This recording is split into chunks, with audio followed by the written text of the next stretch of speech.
Well, thank you everyone for allowing me to talk to you. I know this is impromptu. I was in the neighborhood. I'm kidding. But I know I haven't seen probably most of you since the July picnic. I believe that was in July. So I had a great time. I came back from that, not to pander to you or anything, just being honest. I came back from that picnic and I told so many people up in up in the northern part of the state, just what a great time that I had, how engaging everybody was, and how receptive everyone was to myself and Cash and to Matt. And, this is a pretty arduous ordeal. I've traveled, 25, 28 days out of the month at times in my life with pro wrestling. And I want to tell you something. There's been some longer nights running for governor than I've had as a former wrestler. So, and I bring that up because it is, to me personally, and I'm sure I can speak for Matt and Cash, it's so rewarding and it's so nice when you go somewhere and you present your views and whether or not you agree with it or not, or whether or not or you like the candidate or not, it's nice to at least be welcomed and have that open forum. And I tell everybody that the Metro East, that picnic, that's one of the highlights personally for my campaign, just because everyone was so nice and it was such a friendly atmosphere. And I never got the chance to, even though I posted it on your page, to thank everybody that was there, that was so courteous and welcoming. And again, Matt and Cash will allow me to speak for them. I'm sure that I echo their sentiments too, and I always wanted to tell you everyone that. But I wanted to come down just to this is the three of us and all of the candidates have rounded the bend, so to speak, in this race for governor and in our own and races for comptroller and Secretary of State and Congress and state rep and it's at this, the end stretch. I think it's important that we, one more time go around and meet as many people as we can, refamiliarize ourselves with each other and what we've been trying to do. And since we last met at the picnic, the campaign is, I still enjoyed a lot of media attention, which I think is really important. I don't say that to impress anybody but to impress upon that the parades are important and these meetings are vital because this is our war room. But the candidate, the Libertarian candidate for governor that you choose, that's your responsibility of choosing, in my opinion, we should try and choose someone that I think is going to not only is a good libertarian, obviously. That goes without saying, but has the best chance of winning in November. I mean, that's really why we're here, aren't we? We're trying to get 5% of the vote, and we're trying to possibly pull off, an upset. And I don't think historically in this state, in 150 years, is a third party so poised in position to literally 5% of the vote is going to be, I think, for any of the candidates, I don't think is going to be a task, a hard task, and that's a compliment to Matt and to Cash.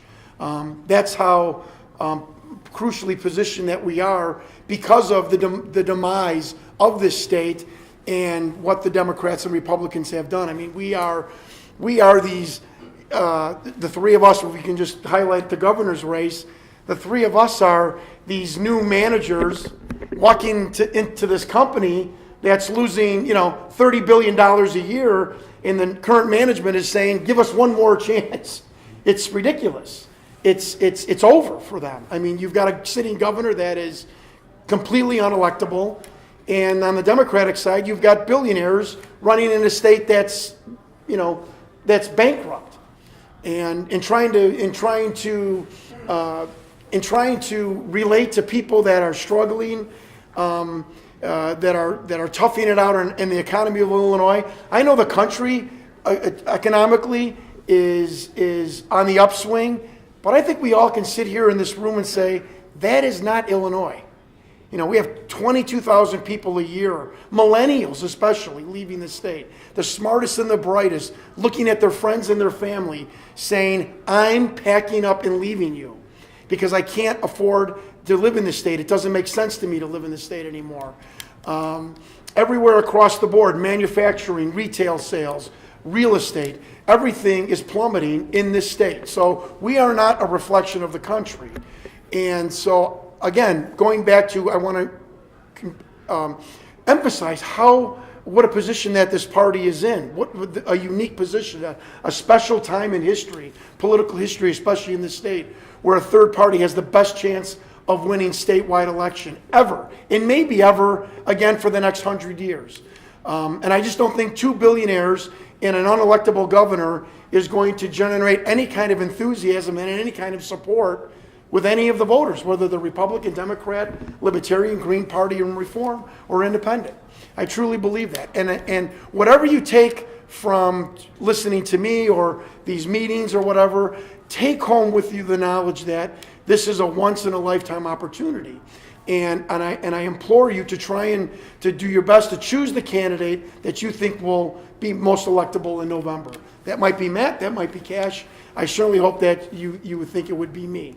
And what I can say to that also is that none of us are going to have millions of dollars in this race. So the only way we can compete on a statewide level, again, I know I said this a million times, but it is the truth, is the media and getting into the debates.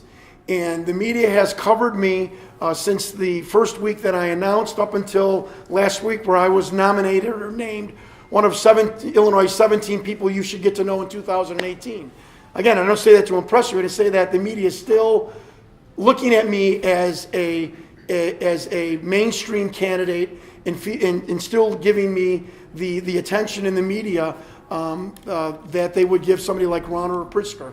And why is that important? That's important because we don't have, the three of us, millions of dollars to put in this race, so we're going to need all of the free media attention that we could possibly get. And that is vitally important, and it's going to be the thing that turns this race for a third-party candidate and getting into the debates. And it is my contention, without saying anything negative towards both of my candidates, who are both now my friends after a year of campaigning with each other, that I think the only way a third-party candidate is going to get into the debate is if that candidate, if the media and the debate forum people that are running it look and see, well, is this candidate gotten any traction statewide or in the media? And I am really the only candidate in this race that they can say yes to. And if you cannot get into the debates in this race, I really feel, and so does Matt and Cash, that it's going to be a really, really uphill struggle to get to win this race. And I'm in this race to win this race. I hope everyone else agrees with that too and shares that enthusiasm. And the perfect storm is developing in this state, and you've got three great candidates. I really believe that.